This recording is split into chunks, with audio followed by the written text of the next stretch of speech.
अरे ठंडा ठंडा पानी से नहाना चाहिए, अरे ठंडा ठंडा पानी से नहाना चाहिए, यहुआ होके चाहे होके ना खजुआना चाहिए।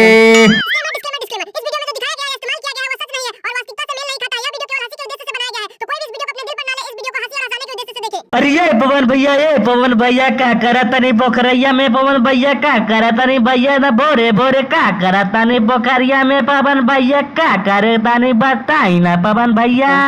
अरे बबुआ के साड़ी, अरे बबुआ के साड़ी बोरे बोरे पोखरिया में का करता नहीं, तोरा के नहीं के पता रहे। यहाँ देखे ना भोरे भोरे नहावा तानी पोखर, बड़ी मजा आवेला, ठंडा ठंडा पानी बा, ई गर्मी में नहावे बड़ी मजा बता। अच्छा पवन भैया, अच्छा पवन भैया, भोरे भोरे ठंडा पानी में पोखर में नहावे खातिर आज बानी पवन भैया। बा पवन भैया गजब के शौकीन हो पवन भैया। अच्छा पवन भैया रउआ के मजाक सिखावा तानी अभी हम। अरे सर्व मसूरे सर्व का करता रे, का करता रे, जब हम पानी डाला तारी तो ऊपर से का डाला तारी, जो फेनाता रहा तू काहे रे बार बार पानी डाला तारी, सोचता तारी का फेना बता रहा, का फेना बता का डाला तारे रे सर्वा तू। अरे पवन भैया कहा कुछ डाला तानी पवन भैया, कुछ दोसर चीज फेना बात हो पवन भैया, हम कहा कुछ डाला तानी पवन भैया, हमरा नहीं के पता का बात बा।